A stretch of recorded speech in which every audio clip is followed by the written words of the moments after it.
Mexico has got a lot going on in its history. From ancient civilizations building temples to the sun and sowing panic about the year 2012, to a great empire with a city in the middle of a lake and a habit of hucking people off of pyramids, to its less than willing participation in New World globalization and its development into an independent nation state. To put that into proper historical terminology, that's a lot of stuff going on. So to organize this and find out how Mexico became Mexico, let's do some history. This video is brought to you by NordVPN. More on that later. While civilization along this stretch of lands dates back thousands of years to players like the Olmecs, the Zapotecs, and the Maya, our story begins in the power vacuum left by the collapse of the Toltec Empire in 1122 AD. In the absence of any one dominant power, a series of small city-states carved out their own little corners of influence. 200 years later, the Mexica tribe settled right in the middle of Lake Texcoco to fulfill a prophecy. They were told that the apparition of an eagle perched atop a cactus and eating a snake would mark their new home. So upon seeing it, rather than look a gift eagle in the beak, they camped out right in the lake and began building the city of Tenochtitlan. The Mexica then allied with two of their neighbors to form the Aztec Empire. Through a combination of military skills, some fetching outfits, and a trusty obsidian macahuitl, the Aztec Empire grew to dominate the land from coast to coast. Meanwhile, the capital of Tenochtitlan became a fabulously huge and beautiful city of canals, palaces, markets, aqueducts, and more.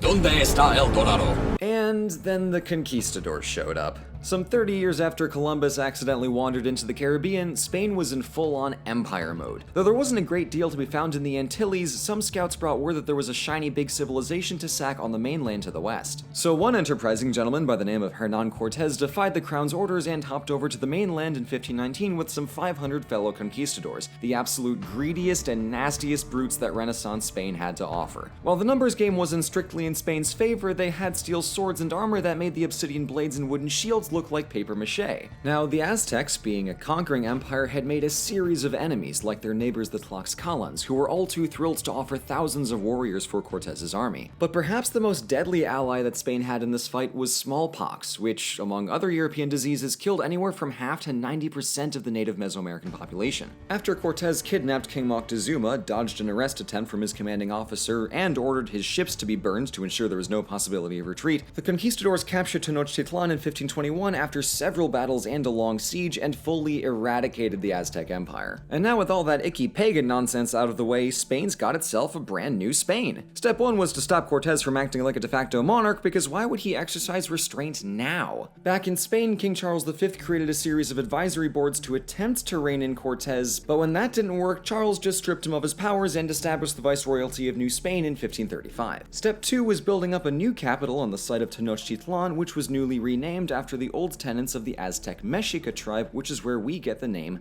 Mexico. Step 3 was governing the place. In addition to the power of the monarchy, Spain formalized their superiority over the native peoples through a casta system, which classified everyone from Iberian-born Spaniards down to indigenous peoples with Mexican-born criollos and mixed-blood mestizos in the middle. Step 3.5 was adopting an old Aztec law mandating public labor and transforming that into the Spanish encomienda system, which wasn't technically slavery, but it was pretty dang close. Step 4 was Christianity. In New Spain, the Catholic Church had land, power, and an undying determination to convert everybody. Polytheism is usually pretty open to new gods, so getting Jesus in was fairly easy, but getting Quetzalcoatl, Tezcatlipoca, and the rest of the gang out was far trickier. So missionaries got a bit torch-happy and burned countless texts. A few did attempt to limit the harmful effects of colonization, but they got pushback for suggesting that non-Spaniards had, gasp, basic human dignity. And others used Aztec human sacrifice as justification that hippity-hoppity, your soul is my property, so it was a rocky process.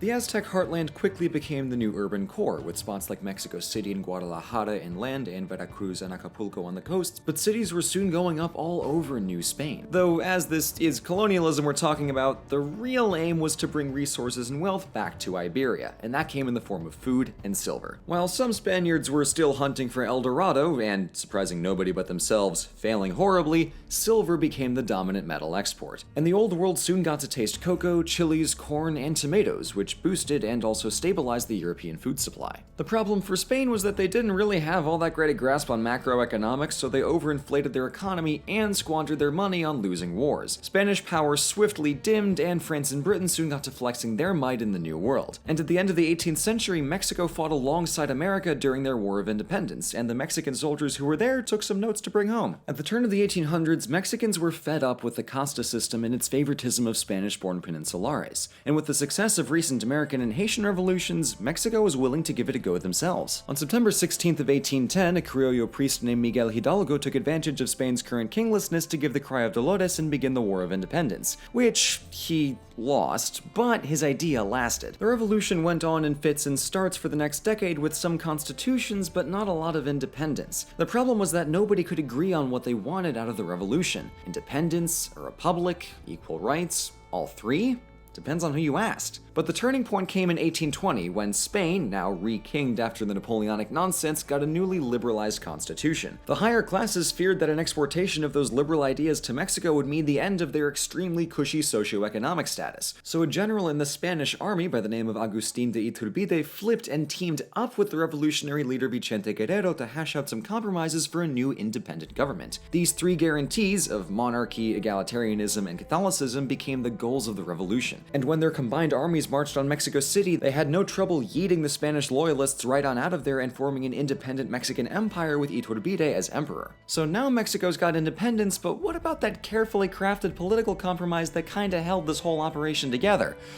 It went pretty quickly out the window. Nobody seems to be happy with the new government, and most aristocrats carried on not giving rights to the mestizos and natives. Iturbide was ousted and later executed, and Central America seceded from the Mexican Empire. Not a great start. As time went on, the economy was stagnant because no government was strong or consistent enough to create and enforce rules, so the local economy shriveled as corruption soared. The biggest figure to emerge in the half-century after Mexican independence was Antonio Lopez de Santa Anna, a former general turned politician who served as president and/or dictator for most of the next 2 decades. Watch out, this becomes a trend. Santa Anna had the galaxy brain idea of encouraging American immigrants to settle in the state of Coahuila y Tejas to shield from raids by the Comanche Nation and also boost the northern economy. This failed spectacularly as he essentially imported an entire population that was bound to agitate for more rights. When they did, Santa Anna effectively told them to shove it and then was surprised when they immediately revolted. Things got real at the Siege of the Alamo, but despite early Mexican victories, the Texan revolutionaries won the decisive Battle of San Jacinto in 18 minutes and personally captured Santa Anna to add insult to injury. They let him go, but his problems got worse when Texas joined the ever-growing United States. They and Mexico had a mix-up over some soldiers killed on disputed land, which led to a second and even more disastrous war for Santa Anna. The US invaded along the Pacific coast of California and the eastern Gulf Coast and routed Santa Anna to capture Mexico City and force a surrender. The resulting Treaty of Guadalupe Hidalgo saw Mexico cede all of its northern territories to the United States, from Colorado all the way to California. This was rough, as Mexico now languished in military failure, bad governance, and a deflated economy for another decade before Santa Anna was ousted for good in 1855. 2 years later, a new constitution took power from the church to help prop up the lower classes, but this didn't sit super well with the church elite, so a civil war between conservative Catholics and liberal Democrats swiftly broke out. Yay. In the course of the 4-year war, both sides borrowed huge sums of money from Spain, France, and England to finance their militaries. And when the Liberals won the war in 1861, Europe came to collect for both tabs, which goes to show that war profiteering is great because no matter who wins, you still get rich. Easy. Obviously, Mexico couldn't pay all of this, so they defaulted on their debts. In response, the French Emperor Napoleon III decided to take matters into his own empire and invaded Mexico to place a Habsburg puppet on the throne. France landed on the Bay of Campeche and pushed towards Mexico City, but was spectacularly halted in its tracks by the Mexican army at the Battle of Puebla. This is what Cinco de Mayo is about. It's not so much an Independence Day as an anti-recolonialism day, which is different but has the same core energy to it. Unfortunately, the war wasn't over, and France regrouped to capture Mexico City and install their puppet Maximilian on the throne. 3 years later, the Mexican Republican Army recaptured the north, and America shot some nasty eyes at France, so they decided, better off not fighting a war on 2 fronts, and then they withdrew. The new Mexican government set about some much-needed reforms because, oh man, Mexico has been having a rough century here. The next 4 decades saw the country secularize, reform the central government to be stronger and more efficient, build infrastructure, and modernize the army. That last one is relevant because the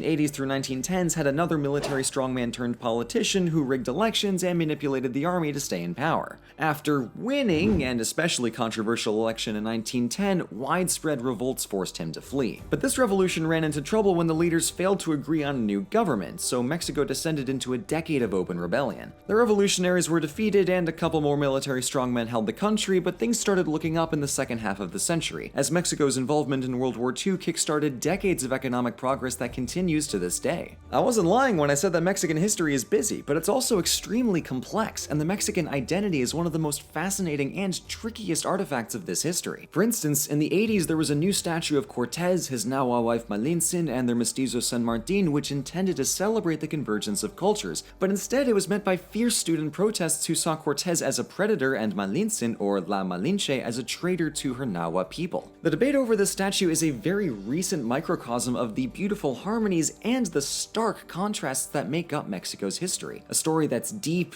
inspiring, and sometimes dismaying, but above all else, very much alive. As we've seen, it can be hard to protect your empire from conquistadors, but it's easy to protect your online data from hackers and thieves with today's sponsor, NordVPN. The digital world is vast and speedy, but it can also be extremely shady. With a virtual private network, or VPN, you can keep your data safe from hackers and spyware and also hop around to different corners of the net. While the conquistadors took entire months to cross the Atlantic like a bunch of slow losers, NordVPN's military-grade security and servers in over 60 countries let you hop from Spain to Mexico with a click. And NordVPN is offering you 70% off a 3-year plan and a free bonus month if you go to nordvpn.com/overlysarcastic and use code overlysarcastic. Whether you're punching a hole in online government censorship or hopping across the Atlantic to see what's going on with Netflix and Espanol, it's important to be secure, and NordVPN is consistently among the highest rated VPNs around. Whenever I'm browsing on public Wi-Fi in a library or cafe, I always feel safe with NordVPN. Again, head over to nordvpn.com/overlysarcastic and use the code overlysarcastic to get 70% off 3 years of secure internet and 1 bonus month free. Thanks so much for watching. This one was a big research undertaking for me, but I loved digging into the history of my national neighbor. One thing I learned while making this is that there's a sea shanty all about General Santa Anna, and though it's not strictly accurate to Santa Anna's actual history, it is a banger of a track, so I linked it down in the description. Give it a listen, and I'll see you in the next one.